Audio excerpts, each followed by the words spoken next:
Well, hello, and welcome to our live discussion on the thorny topic of research governance, an issue very much in the spotlight now as this field of SRM grows and evolves.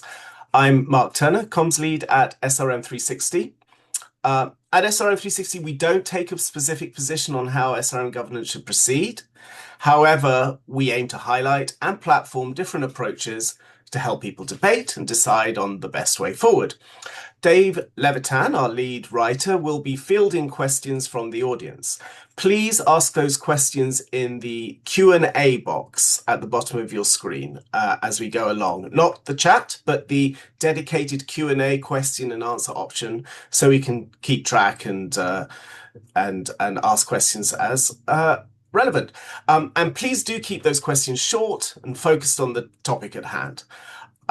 Brilliant. So yeah, Dave will direct some of these questions to panel members at the end. Thank you again for coming, and I hope you enjoy the discussion. Pete, over to you.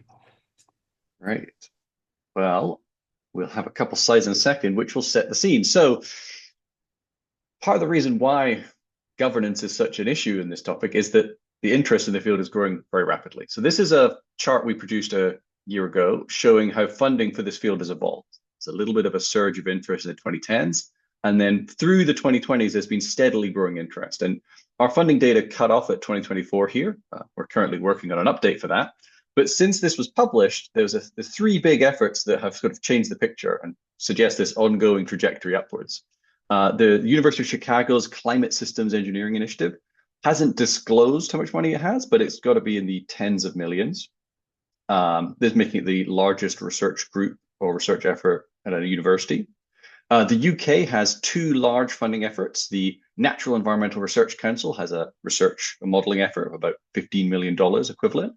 And the Advanced Research and Invention Agency, ARIA, has about $75 million worth of funding going into both modeling, but also lab work, technology development, and field experiments. And then Stardust, the commercial entrant into the field, had 50 million of funds, which has grown now to 75 million private investment as they look to develop and commercialize the technology for alternative aerosol particles, or SAI, stratospheric aerosol injection. Now, on the next slide, you will see a history of SRM field experiments. You can see there's a little early interest around 2010, but since 2020, there's been considerable interest, several projects going on and more planned in the future, with the four at the bottom there coming from ARIA in the coming years. Now, you'll notice a few of those dots have been crossed out. Several prominent experiments have been cancelled for various reasons, which helps illustrate that this is a controversial topic. So now we can close those slides. So yeah, given the growing interest in the field, the controversy around outdoor experiments, and the implications of developing and potentially deploying a technology to actually change the climate, governing this well will be crucial. So I'm glad to be joined by a panel of experts who will help us understand the options for governing solar geoengineering research and some of the other early governance steps that could be taken. So we are joined by Julia Guivant, environmental sociologist and professor at the Federal University of Santa Catarina, Brazil, whose work explores governance, communication, and public engagement around emerging climate technologies, including solar geoengineering. Matthias Honegger, who leads the Center for Future Generations work on the overall governance of climate interventions, as well as the Co-Create project on governance of research into SRM risks and uncertainties for the European Commission. And Jessica Seddon, senior lecturer at the Yale Jackson School of Global Affairs and director of the Dietz Family Initiative on Environment in Global Affairs, focusing on how science, data, and institutions enable climate and atmospheric governance. And finally, Michael Thompson, Managing Director of the Alliance for Just Deliberation on Solar Geoengineering, or DSG, which promotes the inclusive deliberation on research of solar geoengineering. Before I turn to our panel, I'd like to ask an opening question to our audience. So this should flash up in a second. Does SRM research need additional governance? And you have a choice here. No, it should be treated like other environmental research. Or B, outdoor SRM experiments require additional governance. Or all SRM research requires additional governance. Outdoor SRM experiments should be banned, or all SRM research should be banned. I'll give you a little moment here to fill in your answers to this rather crude question, and then we'll get to a much more sophisticated discussion shortly. So I think maybe that's enough time. Let's see what we got. Well, outdoor experiments require governance gets a majority there, and possibly that should be extended to all SRM research as a bit of a vote as well. Interesting, great. Okay, so I guess back to this basic question: why does SRM research need additional governance beyond what constrains normal research? What's special about it? Does anyone like to jump in on that one? Jessica. Sure. So just first of all, before we get into this, I just want to say before talking about governance, I think it's very important to be very clear about the objectives. What are the social structures? That is governance. What are they for? And within that, I think that sort of points to two separate issues between the project level governance, whether outdoor or indoor, and the field level governance. On the project level, I would say no, actually.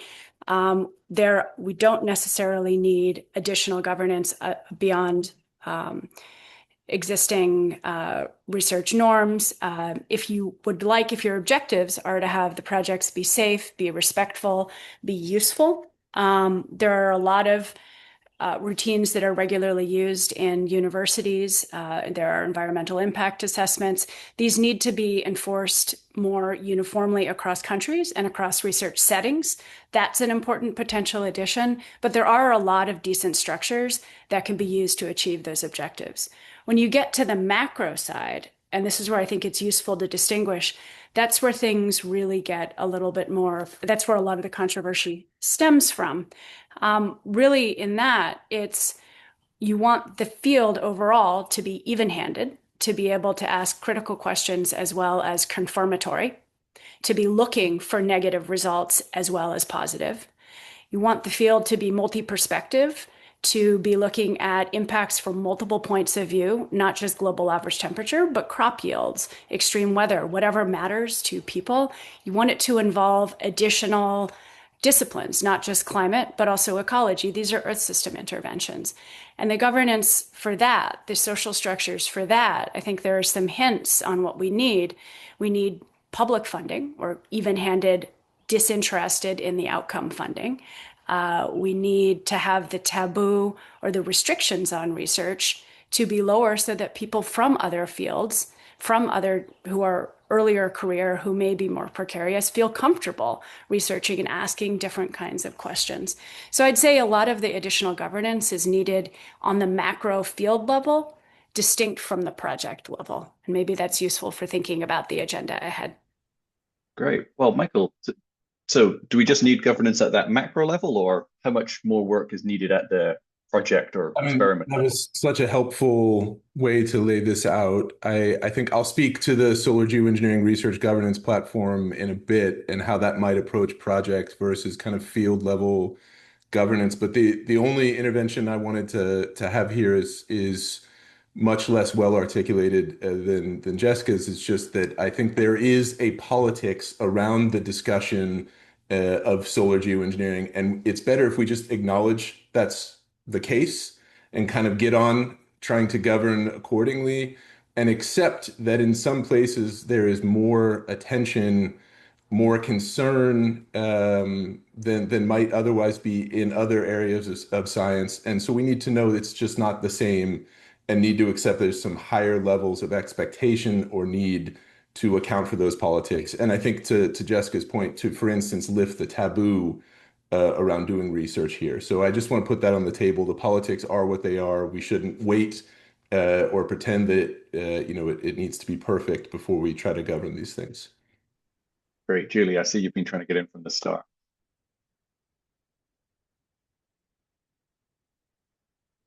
Yes, first, thank you for having me here. And I think that SRM needs governance because research, and this is from the point of view of social studies of science, is never a neutral production of knowledge. The research organizes the field, so it builds how expert communities are related, which are the expectations, the funding routes needs to be considered in governance, and the assessments routines that are taken, and which are the institutions involved, And all of this, I think, is what influenced the development of some technology. So I would like to stress that governance um, begins very early.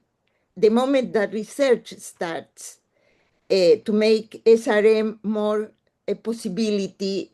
And so this is, in this moment, is very crucial to have this kind of research governance because it's an early stage, still in the modeling phase. So I think that in this moment it's important to differentiate the physical risks to the political scale of the research, because not always the risks are coincident in terms of what can be an experiment in the future and what are the political effects or consequences. So I think in this moment of early governance, different actors need to be included in different types of involvement, like local public, civil society actors, indigenous groups, etc. And so the challenge as well is, and we are going to discuss that, is how to implement that, how to involve these different actors in this early stage of research that offers the possibility of governance.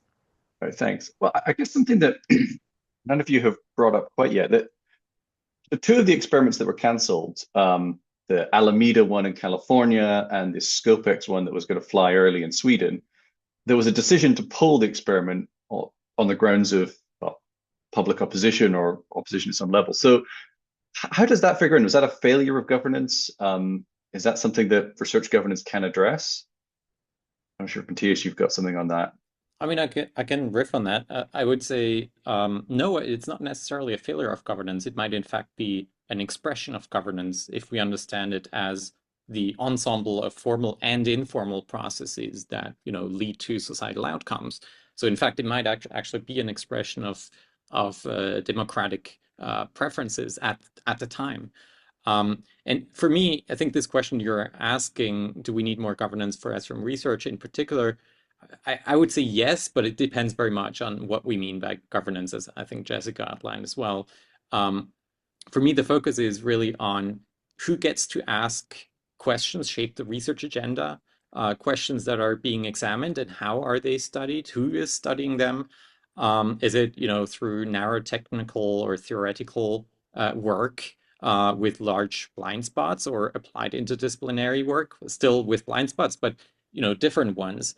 And so I think this question on the how is really at the core of governance, much more so than simply thinking about additional rules or guidelines. I think it's really about how to shape the research process in a way that it reflects societal preferences and concerns and political priorities at the same time. Great. Jessica. I agree with much of what Matthias just said about the expression of governance, and particularly the ensemble of formal and informal structures. But I just wanted to flag something that's come up in this just now, is that the way that question was phrased differentiated between modeling and outdoor experiments. And I'm not sure if, as all of us, I think, have said, that much of the governance is important because it, as Julia said, organizes the technology. As Michael and Matthias brought up, that it creates a politics around it, that it creates a life of the knowledge, that we need to differentiate between the physical risks and the political effects.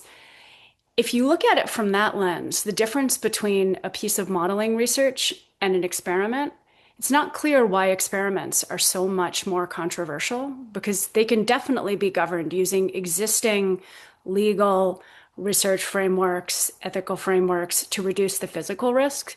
But the political implications of a piece of modeling research can be profound depending on how it's communicated, conveyed, and to what extent the particularities of one model versus intercomparison, what the model can and can't represent about the climate as usual, whether or not it replicates rainfall over the Amazon without SAI.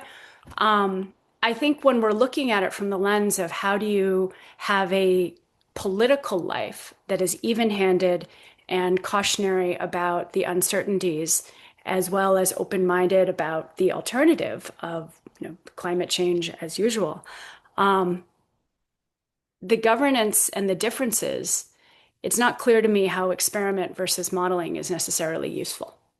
Oh, and just on that, is there much difference between modeling and opinion or other forms of output from research? Oh, yes. I mean, the Yeah. modeling, I do have to say that the models impose some degree of a structure.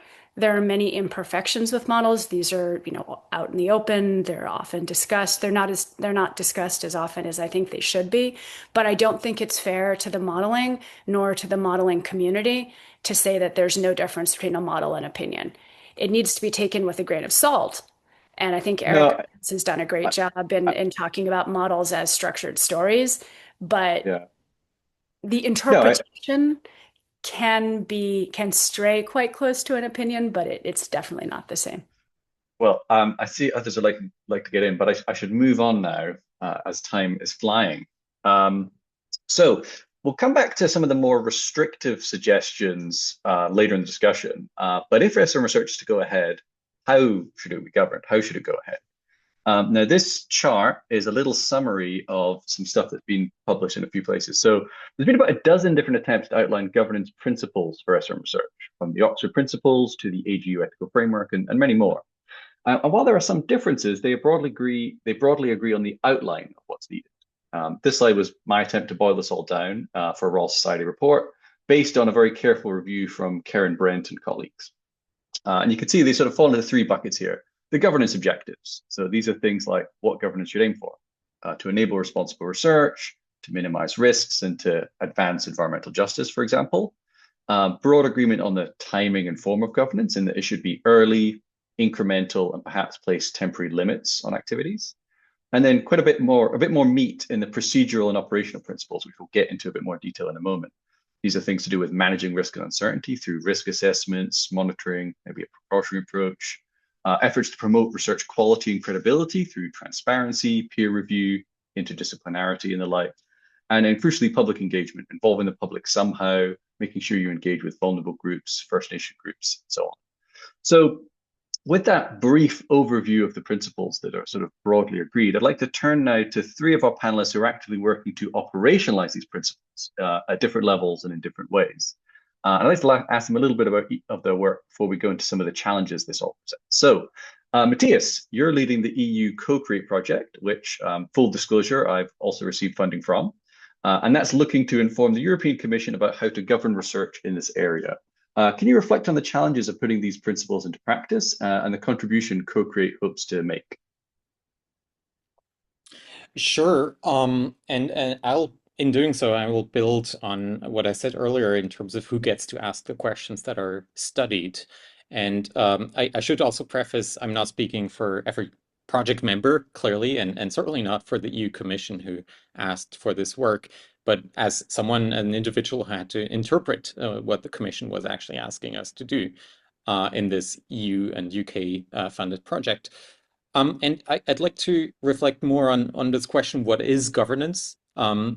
I think in the SRM research space, we often have discussed voluntary codes of conduct, ethical frameworks, all of whom have sort of asked researchers to behave in a certain way.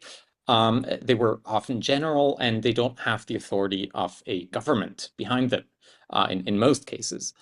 And yet the most consequential forms of governance actually do involve government. And so that begs the question, what should the role of government be in governing SRM research? And that is the backdrop of the Co-Create project, is a governmental mandate to support governments to figure this out. No.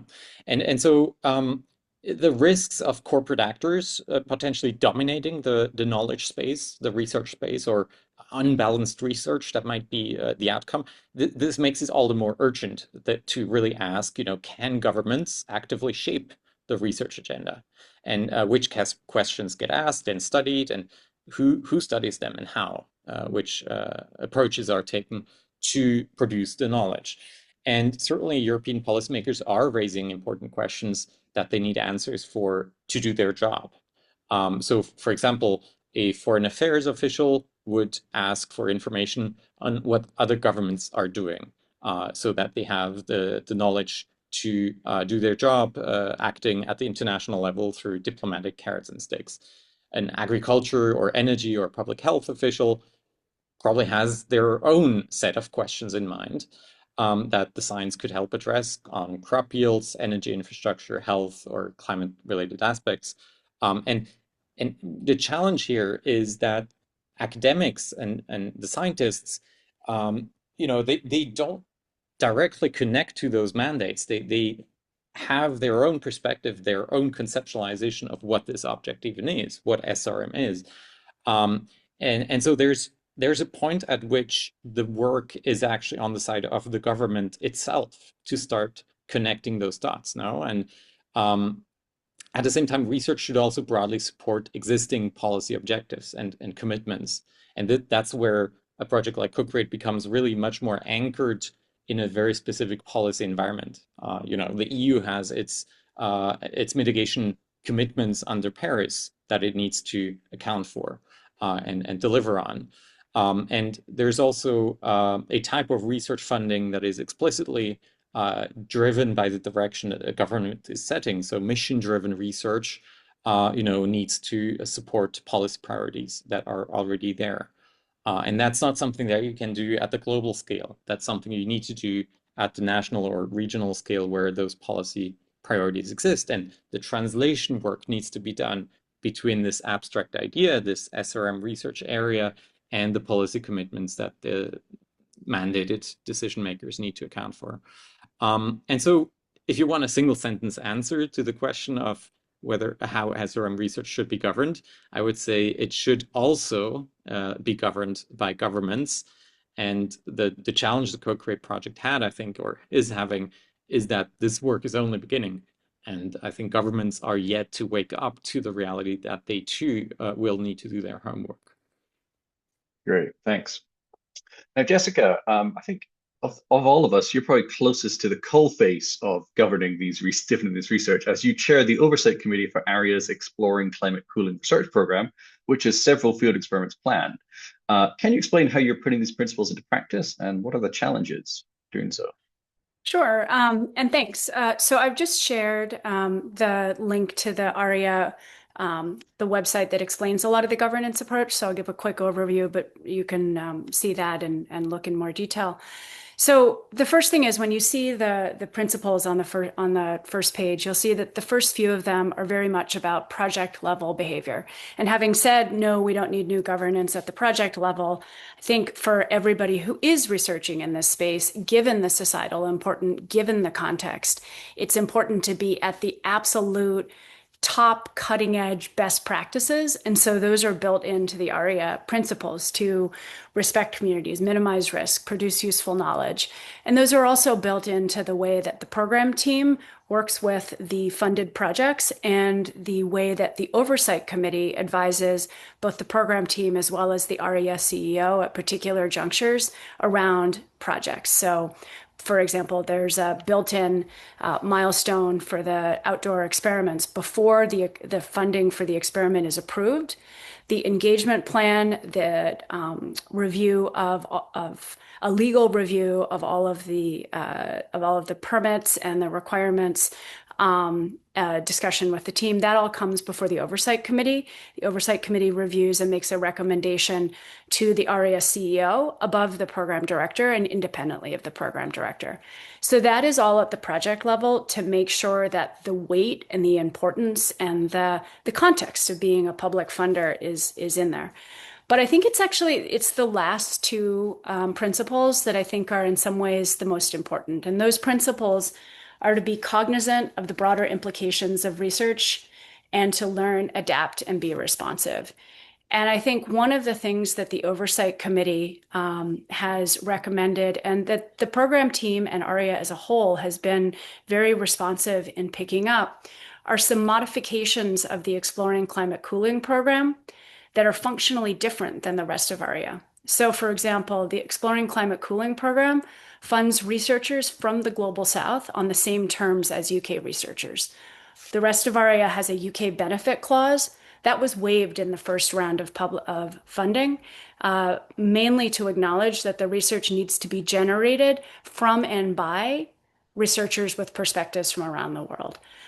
There's an IP pledge. So the rest of ARIA has different policies on IP for funded research. Researchers under the Exploring Climate Cooling have to pledge any related IP that follows on a recommendation from a paper by Jesse Reynolds. And we're actually publishing, as part of a white paper series, a set from the Oversight Committee, a set of options for intellectual property for SRM. So that'll be out in the next couple of weeks.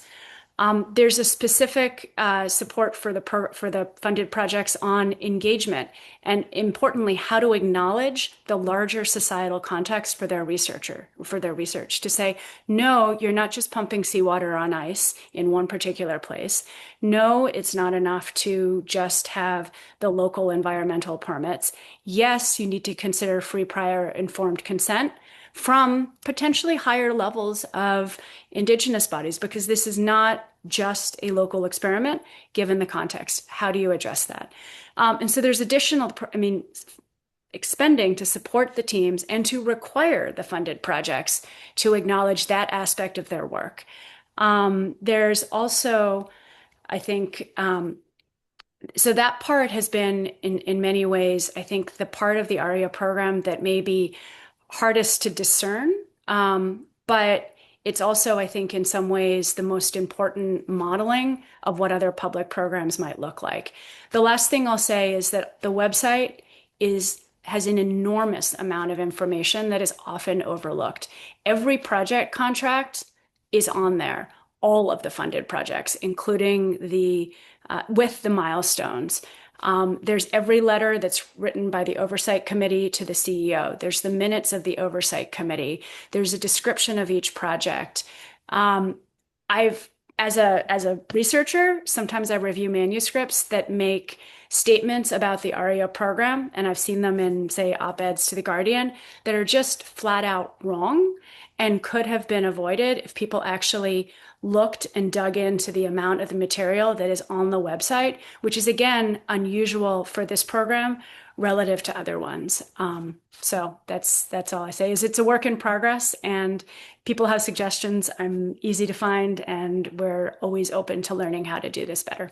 Thanks. Well, it's great that you're embodying transparency so thoroughly there. And that was really helpful, taking us from that sort of ground, the nitty gritty ground stuff, up to this bigger picture and how you're making those connections.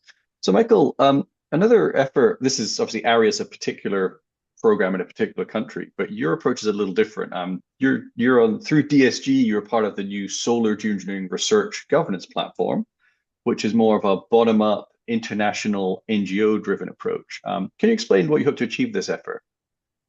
Yes, thanks. And I'm really happy to follow both Matthias and Jessica here, because I think there's a lot of ways in which these efforts will be working together and can inform each other. And in my allotted 3 minutes, there's a lot I want to get through, so I'm actually going to read through. I've got a pretty compact statement. The SGRG, the Solar Geoengineering Research Governance Platform, will be a voluntary. Sorry, there's some fire engines passing by.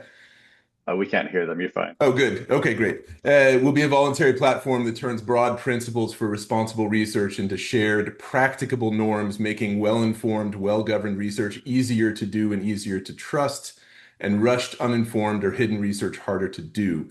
This is expressly meant as a stopgap until governments and multilateral bodies can take up research governance, and the groundwork, we hope, to make that handoff easier when they do. Importantly, the SGRG will evaluate how research is done, not whether it should be allowed. It will not approve research. It will not certify anything as safe or greenlight any particular project. There are an initial 4 organizations that have built the early architecture as co-equal partners. They span science, global south, climate and energy policy, environmental advocacy, and inclusive deliberation, along with a growing cohort of others joining to give the norms political weight and reach. We're doing this now because we think there is broad agreement on what responsible research requires. We've heard today about principles that have been established and agreed upon over the last 15 years. What's missing now is any shared way to actually practice those principles. So I think we understand and have heard that any one project can publish its own plans, consult its own neighbors, or convene its own reviewers, but what no single project can build is a shared layer, which is a common record so projects can be judged or supported the same way, shared expectations so that legitimacy is not re-argued every time, an independent review that's credible because it's not run by the project that is under review. It's a collective layer by nature, and from our perspective, this can't be improvised one project at a time, and that's why we're building this in a platform format. We do think that there's a closing window. No global regulator is coming in time, and formal frameworks often run on 10-year clocks, but research decisions often happen in 1 to 3 years, and norms are being set right now by default by whoever moves first. So just a bit on how this thing will actually work. It's being built as a multi-organizational iterative effort to take on the nuts and bolts work of moving principles into practice. It's organized into roles. There are the founding nodal partners stewarding a common baseline. There are implementing partners that will build the tools, and then adopters, that is the research institutions and projects that will put these tools to use. There will be a baseline charter, which is now in draft form, and the building is happening through work streams built to serve the public and researchers alike, including tools to disclose what you are doing and how it is being funded.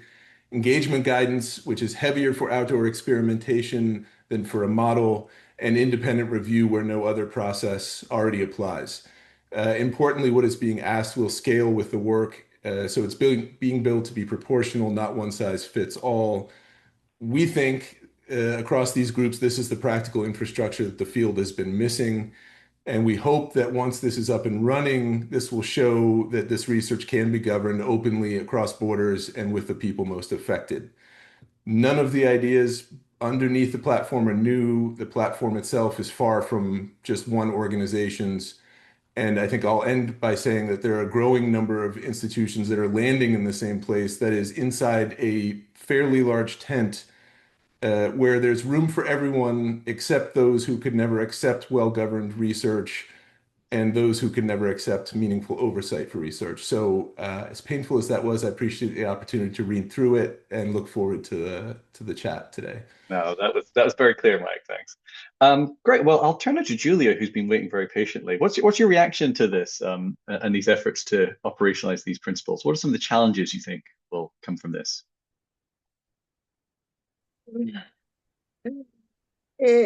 I think there are very many challenges, but I will select one that I think is very central. It's public engagement.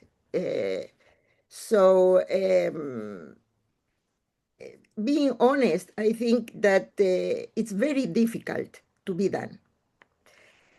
It's a problem of legitimacy in the public and co-production, and not only communication. So the question is not how to explain the research better, it's how the research is being shaped, and by whom, in what assumptions, something that Jessica as well was stressing, and which room are for publics and affected groups, no? As I was saying before. So the first question is, who counts as the public? Since people that might be affected by deployment or by any kind of experiment are diffuse and global. And the second is whether decision makers actually would like to listen, since engagement is often a procedural step with no power to direct or redirect or delay or stop a project. So that point, I think it's very important. And another point, I think, going away from public engagement is something that I can contribute from the perspective of my own research that I'm doing by funding through the Degrees Initiative. And the idea is how to incorporate the Global South in these discussions and research that are mainly in institutions in the global north. And so my own research is about how the scientific community in climate change, in Brazil particularly, face the challenges in relation to SRM. These are very top experts that are involved in international networks and not particularly in SRM research. So they have some familiarity, they know what it is, but are not involved. So why they are not involved? There are many issues related to this, to explain this, but mainly because they are part of epistemic culture where mitigation is the priority. And so SRM becomes a very last consideration. And they prioritize aspects like the Amazon, deforestation, tropical forest, tropical climate dynamics, extreme climate events, emission reduction. So they have a distance in relation to SRM that is reinforced structurally by the absence of domestic funding, limited computational infrastructure. And so we have only a few scientists that are involved in SRM. So I think that the challenge here for governance in a global perspective is not only to think we want to include experts from the South as well as affected communities, etc., but how to involve experts from the South, like the Brazilian community. It's not only by capacity building, but capacity sharing. These are very well trained climate scientists. And so how this exchange in all these projects that were mentioned can be involved with respecting the specificities of each epistemic culture. So the idea is not only to give funds, let's say, or to invite scientists from other countries to the main institution. I think it's to how to establish a dialogue and equivalent dialogue between experts and respect different priorities and how to translate these epistemic cultures. I think this is an important challenge for governance, for global governance, and how to Thanks, Julia. involve different. So I guess maybe I'll pose a question. I think one of the challenges that's I think is a little thorny is what are the boundaries of SRM research and what are the boundaries of field experiments? I'll just give a couple examples and see who wants to react. There was a project called Cloud Lab in Switzerland, there is an ongoing project called Cloud Lab in Switzerland that was motivated initially or purely initially by understanding clouds and used the same kind of cloud seeding technology that's used in many parts of the world to try and trigger snow or rain. As they started this project, they realized the same technology might be applied to produce a cooling effect. And so it kind of spawned a geoengineering idea. That's an experiment that's been going on largely without much fanfare, without much reaction. but is it solar geoengineering research? Should it have the same types of governance as the other kinds of research we're considering? And I guess another one that's also sort of sits at the boundary for me is contrail avoidance or contrail management. By flying your planes in different places, you can avoid or possibly create contrails, and you could choose when and where you do this, such that you might have you avoid a warming effect and potentially also create a cooling effect. How do you think about these issues at the boundary? I know, Jessica, maybe I'll turn to you first. You probably saw my face. I actually think that these kinds of confusions mark a failure of governance. Because to draw an arbitrary line between, so there's obviously a spectrum. Some things are very, very clearly SRM research, declared to be SRM research, testing perturbations that would only be undertaken for the purposes of some kind of solar radiation modification. And then on the other side, there's, a whole world of understanding aerosols and clouds and so on that, has nothing to do. But there's a pretty healthy, significant middle with enormous scientific value, where I think one of the lines, and I think avoiding crippling that, given the importance of understanding aerosols in particular for future climate projections and the historic neglect of aerosols, their importance for regional weather patterns, for monsoon, for cooling, for heating, for atmospheric circulation, anything that creates kind of a category controversy about understanding one of the most important short-term climate feedbacks that we don't understand now seems absolutely insane and like a human dysfunction. And I think the absence of a deliberate choice to create the social structures that require a respectful, careful engagement with the relevant publics has led to a situation where we have governance by fear of the loud few. And that's where contrails management in particular is a poster child for that. So it would be incredibly easy to build into aircraft systems the avoidance of contrails, because these are the potential to create a contrail can be anticipated. The tracking and the guidance and the navigational guidance from aircraft systems are also, that is an infrastructure that is known and that could be used to substantially reduce contrails that contribute to warming.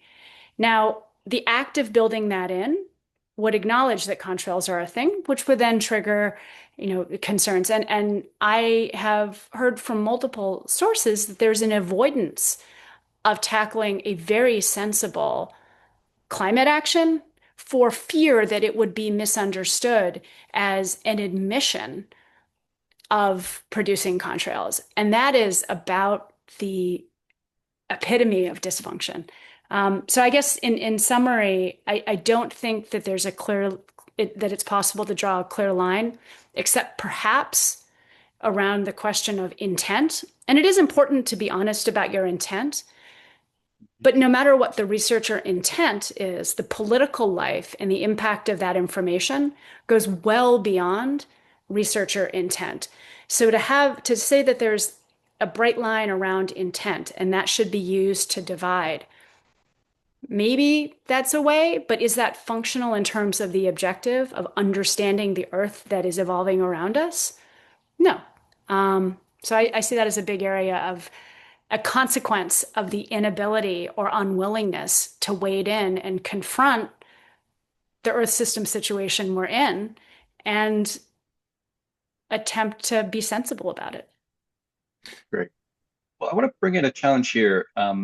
We focused on efforts to govern this research well, but there is also a significant community that wants to be much more restrictive, prohibitory on this work. That this non-use agreement is out there, which argues that there should not only be no use, no deployment, but also no public funding, no outdoor experiments, no patents, and no support an international institution, which means no assessment.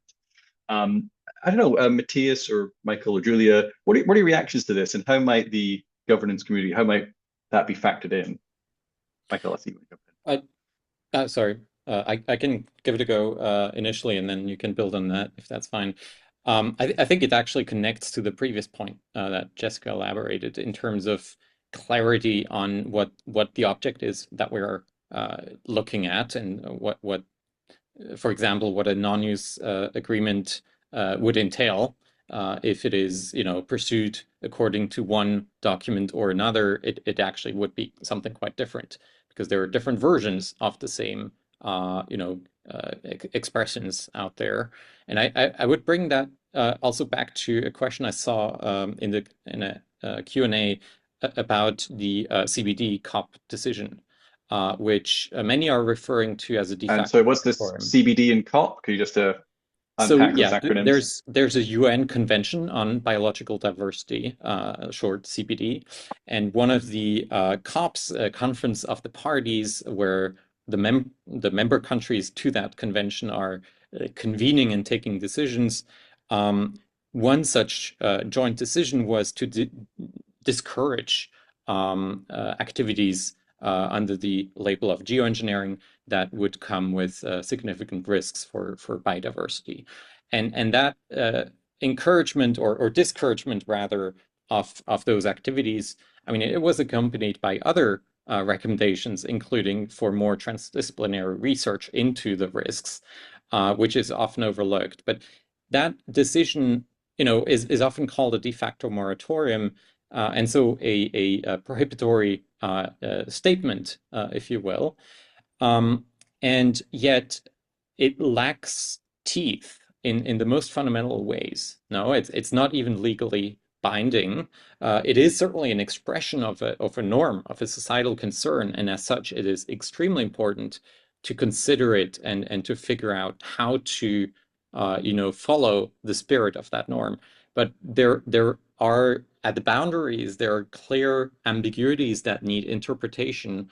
So if there is a political will to actually enforce the prohibition of certain scales of activities that one might call deployment, that needs a follow-up.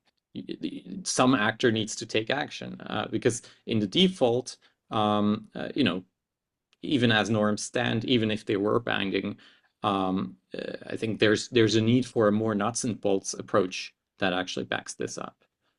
Okay, great. Well, time's running short. So, Michael, if you want to jump in on this point I or raise do. another one, yes, Yeah, please go thanks, ahead. Pete. No, I'm going to try to be pithy and wrap up a few things just in response. I mean, I think briefly taking off my SGRG hat and just speaking from DSG, I think from our perspective, an actual non-use agreement that came from informed process that engaged people globally and empowered them and treated their agency seriously and concluded that we should take deployment off the table for some period of time.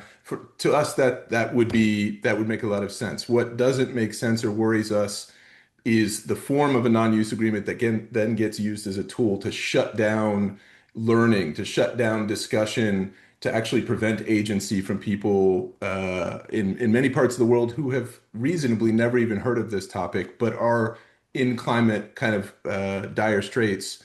Those people need to have a chance to learn and engage and make decisions. So, we would be okay, great with the former. We're worried about the latter. I just want to say a lot of these things are just kind of a lot of the questions you brought up bring me to the kind of this conclusion, evergreen conclusion that everything is gray, right? And we just need to stop. We need to start doing the slow work of engaging the gray areas around.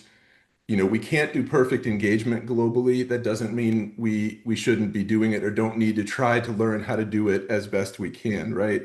I think there are questions around categorizing research that, as Jessica laid out, there's a huge gray zone. We need to wade into that and start trying to understand piece by piece.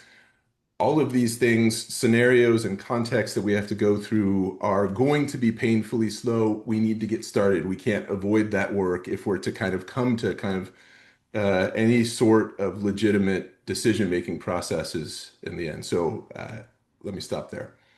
Great. Well, we're almost at our Q&A. So if Julia or Jessica has a final point they'd like to raise, otherwise we'll just get on to our questions. And yeah, Julia, please. Yes, I would like to say that non-use agreement is very important. It needs to be considered in the discussion about governance, of course, because there are many researchers as well in the area that are supporting it. But the problem is that if you are um, stopping any kind of research, you are stopping any kind of knowledge about the risks and the benefits of any kind of technology like SRM. So I don't agree with that. I think it's too restrictive against the possibility of growing knowledge because we are still at the level of modeling. There are still many possibilities of trying to reach other um, products and strategies for SRM. And as well, a non-use agreement can leave space for private capitals to come in as they are doing it without submitting to any kind of governance. So that's very risky at this moment. So I Excellent. think Well, non-use agreement is a form of governance and is a very risky form of governance. And as excellent. Michael was saying, it assumes that these researchers are speaking for other parts of the world that maybe are interested in knowing what else can be done or which are the alternatives. So who has the authority to say, well, assume Well, non-use? And all right, that's we're gonna the have to stop. risk I have to of stop you there, how Julia. I have to stop you the there. moratorium is A quick important final. in any case and is not a ban. I'm not, Yeah. Sorry, Julia. If we could just it's stop you okay? there. I'll have a final thought from Jessica quickly, or maybe we can just jump to questions, depending. The one thing I'll say is just one of the things that these comments have highlighted, and I think Julia's in particular, is in the background, one of the key areas for no regrets precautionary governance is a much wider outreach around how the Earth system actually works, the distinction between an intervention and the intended outcome, and the way that I think many of these currents are the contest often the contest falls into a public setting in which there's not a lot of familiarity about that and the potential to have really negative outcomes unless this is talked about in much more detail from many more perspectives with a thorough grounding in how the Earth system and atmospheric circulation and ecology actually work are quite frightening. So Great. more is better. Great. Well, let's move on to questions now. I'll hand over to Dave. Thanks, Pete, and thanks to all the panelists. That was a great discussion. So jumping right into some of the questions we've got, starting with one from Brett McKim, who is wondering about what he calls the dual use problem in solar geoengineering. Some research may help us understand risks, but some may also make deployment more technically feasible. Should governments distinguish between deployment-oriented research and risk assessment research, and how would you draw that boundary? Does anybody have any thoughts on that? Matthias, yeah. Yeah, this is an important question, and in the Cochrane project, we are in fact right now grappling with it. There's no easy answer, because when you make a recommendation for a policy on that kind of thing, it's easy for that policy to turn out with unintended consequences for some parts of either desired or undesired activities being in or excluded wrongly, and so the distinction I think we will end up making is a recommendation to prioritize research that does not at least primarily advance technological capability, but that primarily targets production of knowledge in a balanced and responsive manner. I think it would be wrong to claim that that does not provide insights that might also basically,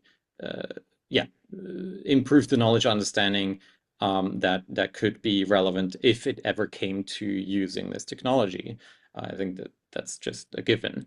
But it would also be wrong to restrict in that way that, basically you would also preclude even basic research that is so urgently needed, as Jessica also pointed out. Great, thank you. So I'm going to combine a few questions that have come on. People have been asking about sort of the speed or urgency involved here, in particular, given the heat waves we've been seeing recently, the arrival of what might be a very strong El Nino. So basically the question is, how can governance discussions sort of keep up with might be sort of increasing urgency in the field? And again, I'm sort of combining a few people's questions here. Does anybody have thoughts on that?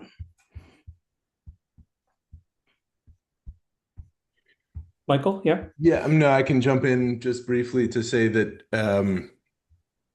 again, the urgency from DSG's perspective only adds to the sense that the work that we think cannot be skipped, some of the engagement work in particular, is slow and needs to be started a kind of ASAP, right? And so from our perspective, it's a kind of, to go slowly, to go quickly as possible kind of thing. We think that some efforts, and we've seen already examples of this, that might try to skip ahead and not do some of that work to build the potential for legitimate decision making may actually slow the field down and cause bumps or political reactions that then make research harder to do. So just want to put that out there. Great, thank you. Here's another one from Duncan McLaren. What measures should be in place to ensure transparency regarding solar geoengineering research? What must researchers disclose and how? Jessica, I know you were talking about some of the transparency with Aria. Do you want to jump in on how to ensure transparency? Sure, and I'm smiling actually because the Oversight Committee has just commissioned a paper on operationalizing transparency for different purposes, on which Duncan is an author. So Duncan, I'm going to ask you the same question back. But I think right now one of the sort of thoughts in the field is transparency about your sources of funding. That has implications for the expectations for the terms of the contract, transparency about your research findings, including raw data, non-results as well as results. So not just publishing, but I think some sort of move toward a repository of findings, questions asked, questions not asked. Transparency with reflection about your intentions, I think, is important, whether or not that becomes the line.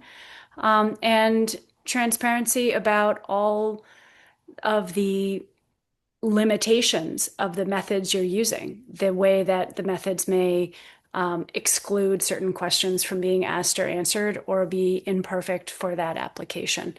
Those would be some of the top few.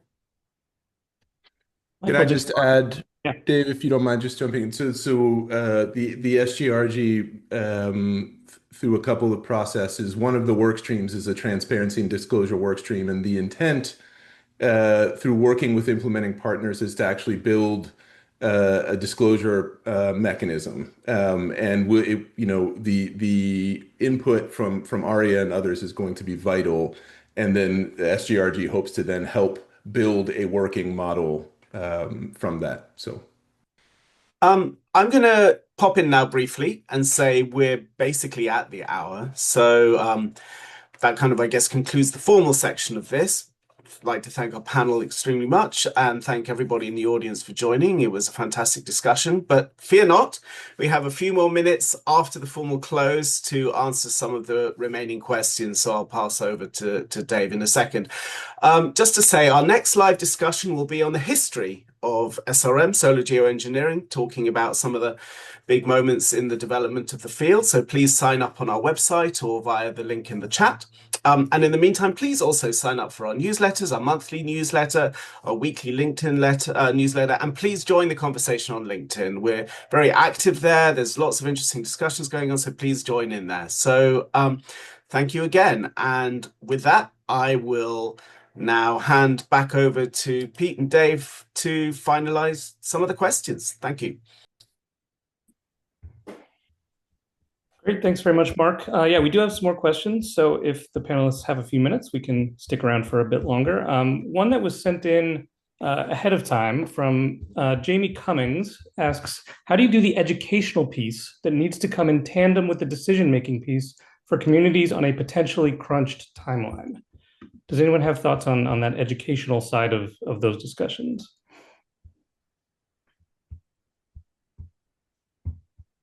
Jessica, sure. So I think the educational side, so Michael and DSG do an amazing job in education and in providing information before the deliberation. So I think he should talk as well. But I do think that it's important to have multiple voices doing the education and to have multiple resources out there that are designed for non-specialist audiences.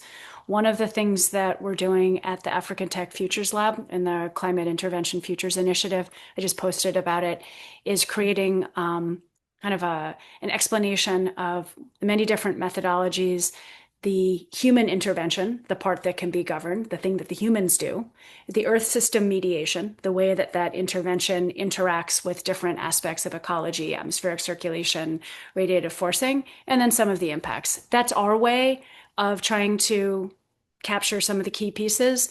I hope that others produce similar kind of public-facing, relatively simple materials that aren't as simple as 140 characters in a tweet or a single name. Matthias, I think you were next. Yeah, I'd build on the theme of education and for specific communities, and actually focus on policy communities, if that is okay, because that does seem an area where more learning needs to happen. And perhaps just to elucidate a little bit on the approach we're taking with my second job in the Center for Future Generations, where we really emphasize mutual learning from one another, where it's not a bunch of experts coming into a room and educating about this thing called SRM, but rather jointly exploring possible futures through strategic foresight and actually asking participants what are the developments that they are seeing on the horizon, how the future is evolving, including societal questions, the role of government, the role of science, the relationships at the international level between countries, and how then SRM might emerge in that world or in those worlds through their own perspectives. And that allows them then to ask the questions, well, what do we know about SRM right now, and how do these worlds potentially interact with this thing called SRM? And that gives a much richer picture and actually allows surfacing questions that previously weren't asked, including, for example, the geopolitics, how this thing might play out and how it might go wrong or right. I'm going to be very brief and really appreciate the very heartening shout out from Jessica on DSG's work here. And I think one of the things we focus on in our kind of bread and butter work is working with partners around the world to actually design models for engagement, and education as part of that, replicable models so that they can take that on with their own partners and do their own work. And the idea being that do as much of that slow work now as we can, so that when these conversations pop up, either in the politics or actually a research agenda or an experiment, to the extent that we can, we've seeded ground so people have a starting point, right? And they have already have thoughts about where they might want to plug in. So just leave that out there. Well, Pete, yeah. if I jump in, I guess a question I've had, maybe I'll direct this to Julia, is to what extent do assessments and reports on this topic require additional governance or additional thought? They're highly influential in shaping how this field develops and how it's taken up, particularly by policymakers. And yet they are very differently framed, reach very, very different conclusions based on the same underlying science that's emerging. So how should we think about that area of governance and how, or that area of assessment and how it shapes governance and how we might shape it in turn.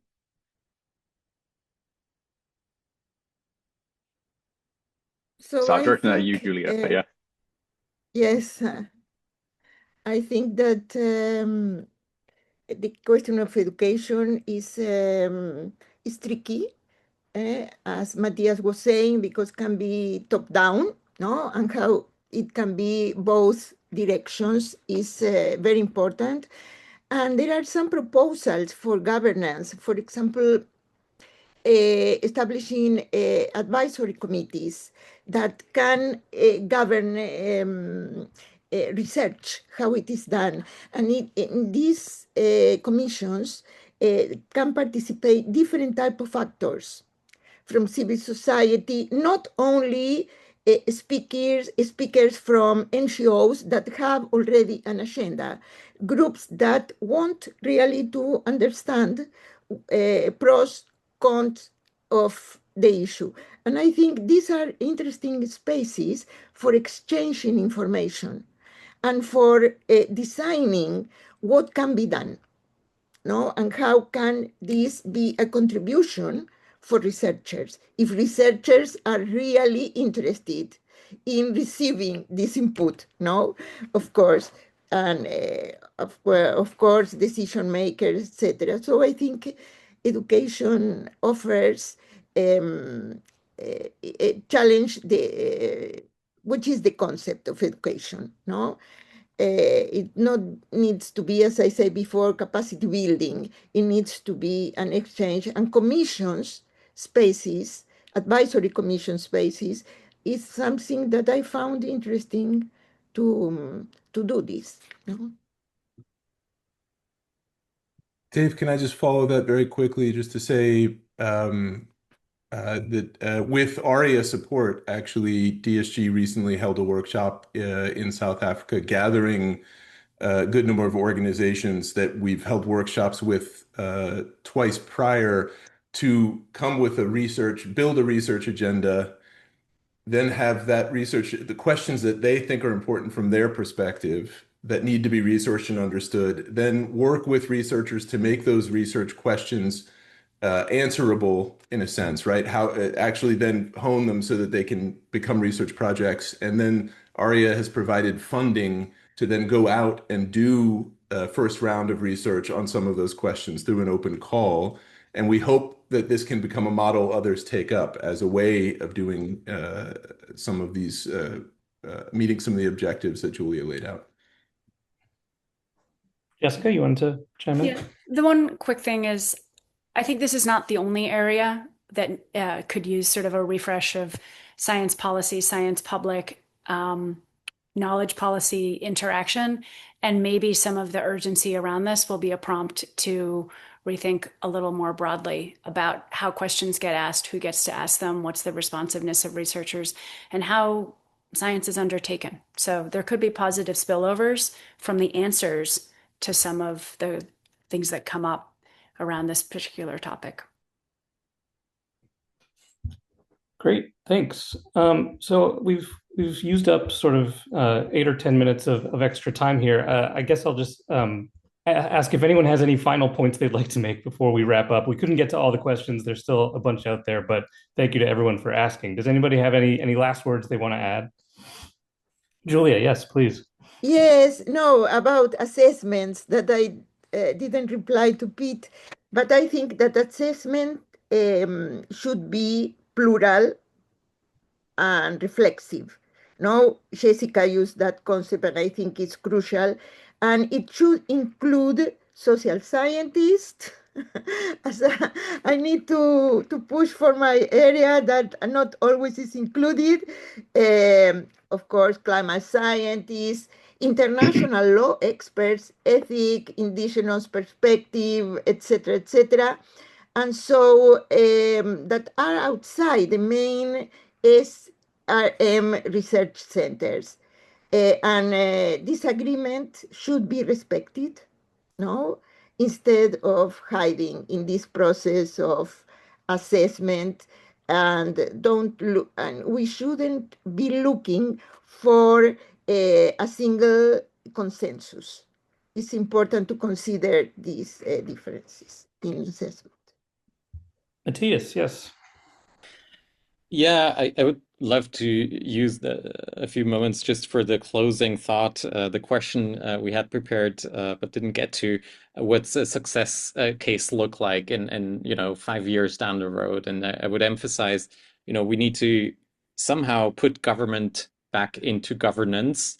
And that could mean several things. I would also say, this prevention of unilateral deployment is clearly a tangent to the research question, but it's an important one. And so putting government back into governance could mean to give governments the tools needed to even know what, if anything, is going on in the atmosphere. So more efforts into monitoring. And then also on the research governance, that legitimate governments take stewardship for a large share of the knowledge production through funding and shaping the research priorities in line with their mandates. So those would be the two ways I would emphasize how to put governments back into governance. Michael, you want to wrap up? Thanks. Yeah, just final thought, which kind of wraps through a lot of the work the SG does. This is just to say the obvious to this group. I mean, governing SRM research is never going to be perfect. That's not possible. It doesn't mean we shouldn't be working at doing it. It doesn't mean we don't have a responsibility to do the best we can here, and we have an opportunity to make it better than it otherwise might be. So, and thanks for the conversation. This was great. Great, thank you. Pete, do you have, or sorry, Jessica, yes, last thoughts.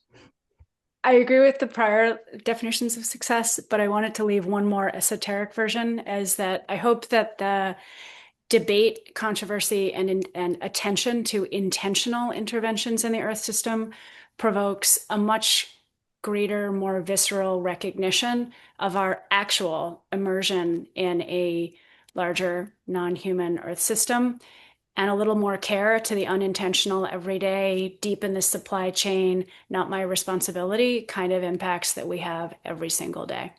So hopefully a greater awareness and humility can come from the attention and controversy to intentional interventions, and the possibility of that happening. Great. Excellent. Pete, yeah, do you want to? Well, I mean, just a thanks again to all our panelists, Jessica Seddon, Matthias Honegger, Michael Thompson, and Julie Guivant, to Dave and Mark for introducing and handling our questions there. And thanks to all for joining. This was great. Thank you. Thank you. Thank you for having us. Thank you. Bye-bye. Thank you for having us.